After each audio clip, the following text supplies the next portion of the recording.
Hi, I'm Rebecca with the Nocturnal. How are you? I'm good. Hi, Rebecca. So let's start off with you wrote and created the show Riches. So tell me how you came up with the concept for the show.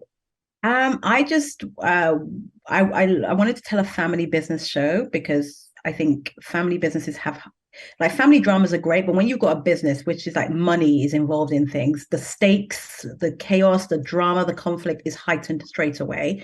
So the big question was, what is this Black family business? And then once we kind of came to hair and cosmetics, it just felt like the perfect fit because hair and cosmetics, super glamorous, really central. I think about my hair so many minutes. I don't know how much time I would have back in my life. I'd have years back, if I wasn't constantly agonizing about my braids, my weave, my da, da, da.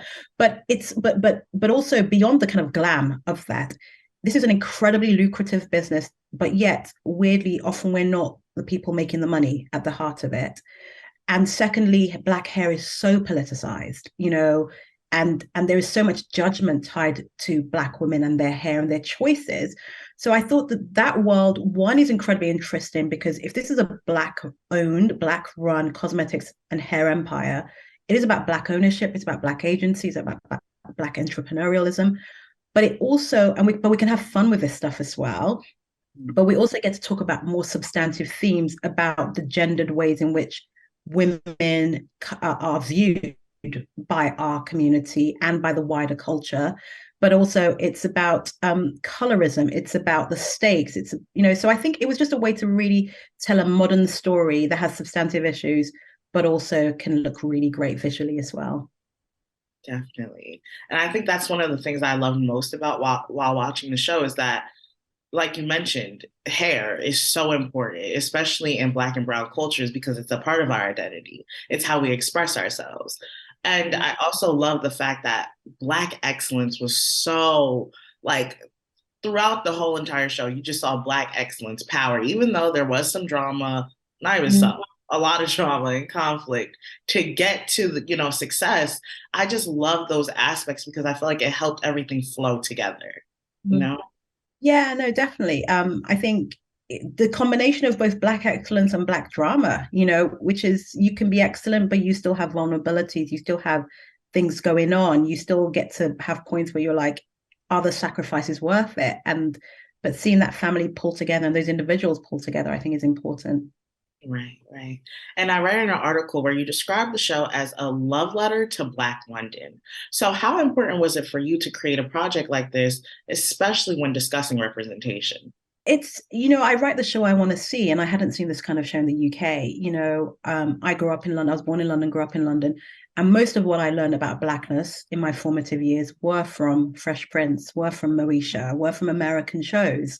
So I feel like it was important for me to write the show I wanted to see and put myself on screen and put myriad types of Blackness on screen because we're not a monolith, and so it's about the generational stuff. That's why I had the flashbacks because the money's still recently made. This isn't hundreds of years of money, but it's also about having a queer Black man on screen, how having a powerful sexual Black woman on screen who's kind of got daddy issues, having like the matriarch who made the choices she had to make coming up. She says in that line of dialogue, he told me you can be somebody with me. And like she probably didn't have the opportunity for her career to be the thing. And it's also about privileged Black kids. Wanda's like got her life, she's got her boyfriend, she's got her house. And with Gus as well, Gus and Andre were interesting because it was really important for me in the case of Gus to have a Black man on screen who wasn't an alpha. He's a mummy's boy. You can be, but he's in touch with his emotions as well. And I like seeing that because I don't often get to see that. But with Andre, and particularly if and when you get to episode 5, seeing why that man is as ambitious as he is, what he wants to achieve. So that, the rich kids are the rich kids, but he's not rich, but he still wants those things and has been able to achieve those things. And I think it's important for us to see that people are capable of achieving things as well. Definitely, definitely. Thank you so much for speaking with me today. Oh my God, thank you, Rebecca. I appreciate it. How are you? Good, how are you? Good. How are I'm, you? I'm good. I'm good. So to start us off, tell me a little bit about both of your characters. Deborah, started with you. So Nina is she was born in London. She's Nigerian. She moves to America, and after the passing of her father, she moves back to London. And she is badass, she's strong, she's intelligent, she's sexy, she's smart. But the thing that I think was most relatable about her is the fact that she has a longing for belonging. She's really on this journey of trying to figure out where she belongs and with whom she belongs with. I think for me, it's just beautiful to play a character who is both strong and feminine, because those two things are not opposites. And to play someone who is badass and takes care of business, but it also has a vulnerable side. She shows to very few people, but she does have it. And so, yeah, I think I can relate to her a lot. She's a lot like me. And yeah, it's been a pleasure to play her, to be honest. I was first of all, your hair is banging, and I want to take up your time. I had to point it out because Simon, stay focused, but that hair is doing the things that need to be done. It's doing things, you know. I had to point it out. My character is a stylist to the stars, and he does the hair business. I was like, okay, you know what? I love y'all so much. I had to give you your flowers, sis. I did. I had to. Listen. You are. I appreciate your work. I love your work. Love your work. Loving the work. But I had to say that because Simon is in the show. He's the person that is working with his hands. Say he does hair for all these amazing people. He's a queer man. I am a queer man myself, so it was lovely to get to play a queer man. Oftentimes Hollywood will do that thing, and they'll cast these amazing heterosexual men sometimes, to play trans or gay or whatever it is. And I think there's a space for that, but I believe there's not been a space for queer people to play themselves in Hollywood and bring some personal experience and truth and occupy space. I think there's a fear of people occupying space, queer people occupying space, and hopefully that sort of goes away with shows like Riches. Abby is such a gracious showrunner that she literally, Deborah will say this as well. It's almost like Abby followed some of us around behind without our knowledge and said, listen, let me just take little gems from your life and create these fabulous three-dimensional characters, who are messy and complex and beautiful and they work hard, they're determined, they're immigrants. It's such a beautiful depiction of these Black people, specifically in England at this point in time. And I just enjoyed Simon because he's funny, he's caring, he's sensitive, he's vulnerable, but he's also very honest and loyal. He has an amazing relationship with his sister, who Deborah plays. And, that was so hard because Deborah and I don't get along, we don't speak ever. And, I don't have her number saved as my number one in my phone, I know nothing about her, we don't talk. He's obsessed with me, actually. Just on the record. I went to Atlanta one time. I followed you to Atlanta one time, Deborah. Get over it. And two things that come to mind while watching the show was Black excellence and, as we mentioned, representation. So how important do you feel like shows like these are when discussing representation and creating a space for Black and brown people within the TV and film industry? Shows like this bridge the gap. I think a lot of times, there's this lie that's been told to Black people who live in different places that we're alone in our experiences. And I think shows like this, my hope is that a show like this will show us that no, we're not alone, that we have our differences, but a lot of our experiences are also shared. And that's something beautiful and powerful. And something that hopefully will work to kind of unite us, to be honest. So I think that hopefully, like Manny, mentioned to me that this is a movement. We feel like this is a movement, part of a movement. And so, yeah, I just really, really hope that it keeps on going and we keep on getting a vast array of representations of Black people to show that we're not a monolith, that we can be many different things, and we're beautifully different, but we're also beautifully the same as well.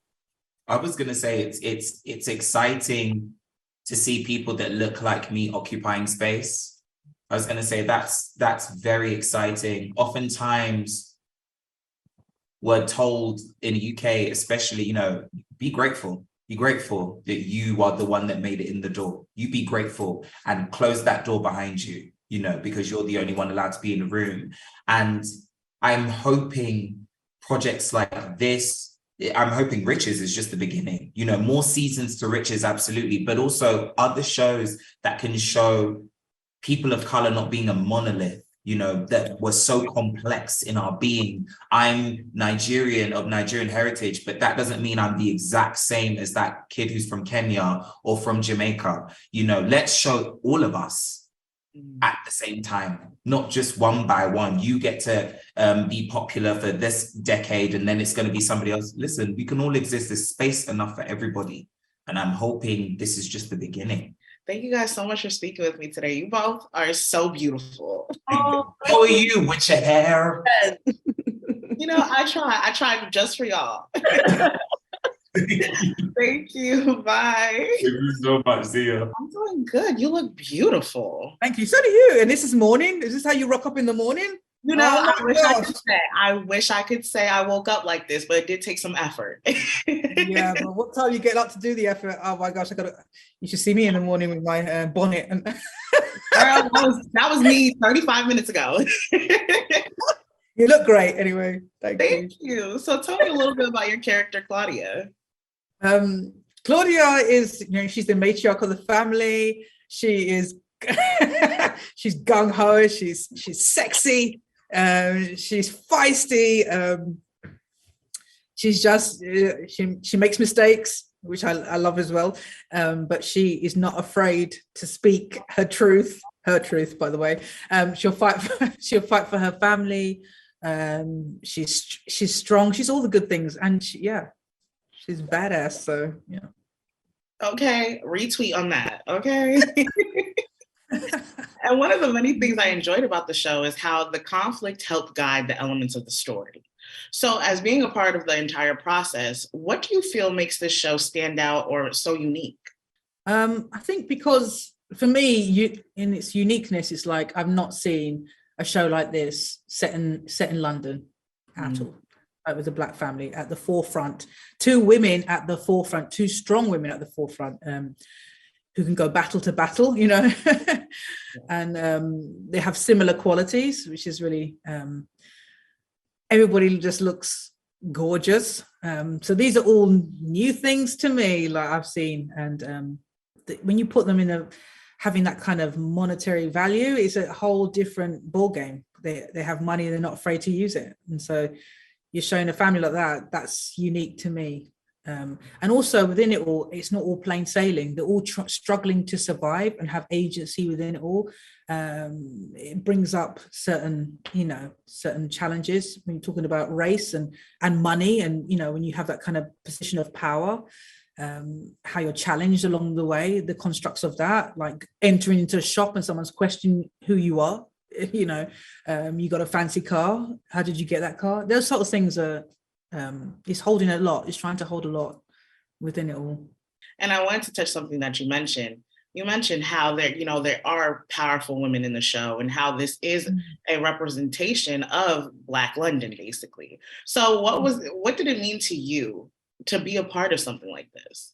Oh, it meant so much, because quite often, like, for example, having come off Ted Lasso, and it's largely a show where I'm the only one. Quite often I'm operating in spaces where I'm the only one. And she was very, very strong and in a powerful position, but she operated in a certain small space. Whereas this character, Claudia, has so much more space. She's amongst the main cast is Black. So she's operating within that, and a really good cast like Brendan Coyle, Imani Norris, they're really great. I've worked with Brendan before, and when I knew he stepped on the space, I was like, yes, we could play. So those sort of things, it's just so, I've just not been in a space like this before, not on screen, I may add, not on screen. Something you mentioned earlier was about monetary value, and how, this family has been basically a part of that. So we commonly hear the phrase, money is the root of all evil. And as each episode continues, you begin to see how the money can get to some people's heads. So in terms of the show, when it comes to chasing after power and success, do you think it's easy to lose sight of what's in front of you? Definitely. I think it's about your approach to money. Like, I can imagine a character like Claudia has never had much money growing up. So her relationship to money is going to be warped. It's completely different to the children who are, can spend it and use it. She's managed to, within the time frame of meeting Stephen and living a different life, she's then managed to survive and have a certain freedom with money. But it's not, the money can lead to evil, but it's about your relationship to money. And when you're coming from generations and generations who haven't had much, you really have to evaluate your relationship with it, because it can bring a lot of opportunities. Like, she says this thing in the funeral, and she said, like, Stephen had said to her, with me, you can be somebody. And money can bring about so much freedom, so much value. You can be, it can put you in spaces that you would never been able to be put in. People can be listening to you more than they would have if you didn't have much money. So there's all these sort of things that are, it's the complexities of it. And there's something about that, and it being a UK family and being Black, that is really interesting, that relationship with the money, how they spend it, how the younger generation use it in a different way, how, like, Alicia's character is self-funding herself. She's found a way to have her own stake, her own personal money that she's worked and achieved, so yeah. Yeah, I definitely agree. And thank you so much for speaking with me today. You're welcome. Thank you. Hi, I'm Rebecca with The Nocturnal. How are you? We're good. Hi, Rebecca. So to start us off, tell me a little bit about each of your characters. Let's starting with you.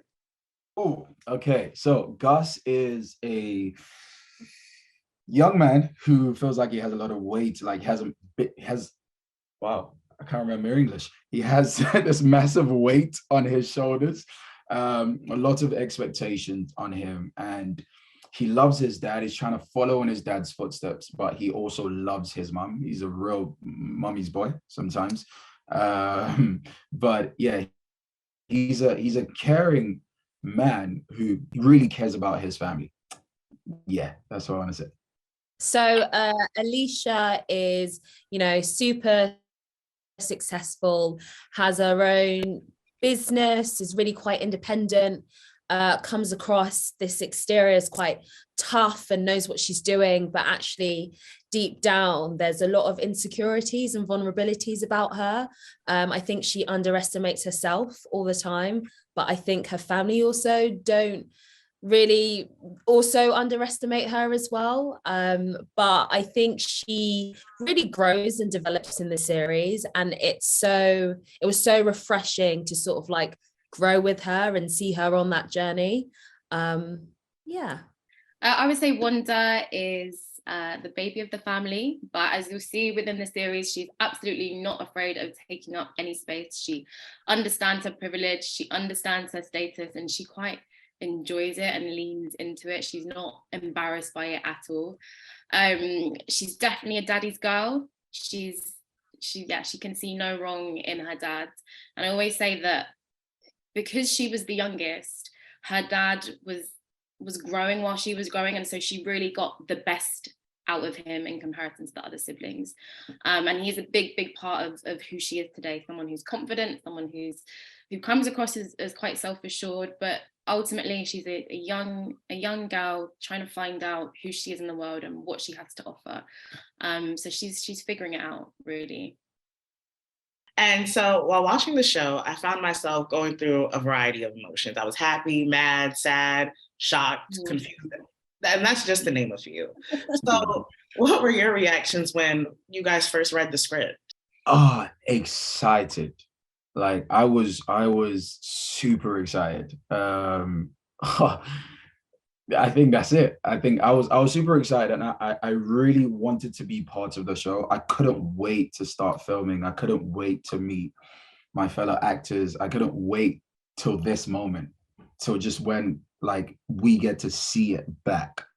you know, because with every page that you're flipping, you're also imagining it in your head. And you're going, oh, this is going to be so sick. Because Abby's writing is incredible, right? And just to, yeah, it kind of brought it to life, really brought it to life. And yeah, I was incredibly excited when I first read the script.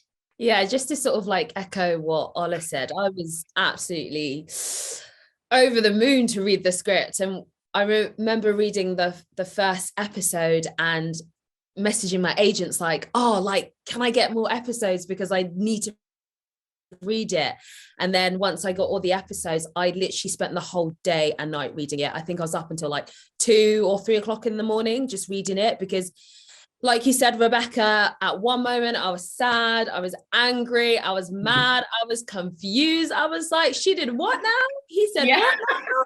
Literally. But you know, Abby is such a wonderful, talented, clever writer, and she has really captured the essence of being Black, British and Nigerian. And I just absolutely was just so excited to be a part of the project. And you know, like Holly said as well, I'm still so excited now. I could watch it again and again and again and again, maybe because I'm obsessed with it a little bit, but yeah. I think, do you know what, Rebecca? It's what you said. You were confused, you were sad, you were angry, you were happy, you were like, what? I think why Abby is such a good writer is that she doesn't leave you comfortable. You're never like, oh, I know what's gonna happen. Oh, this is gonna happen. Like, and I think when you're uncomfortable, it makes you want to know more, and you're more intrigued, and it feels more authentic, because I think that sometimes does mirror life. You know, we don't always have a particular trajectory that we're going to go down. We may have one that we intend to go down, but then life happens. And I think Abby really captured, like Adi said, being Black, British, Nigerian, rich, privileged, but also just the complexities of life and the unknown. Thank you guys so much for speaking with me. Thank you. Thank you. Bye.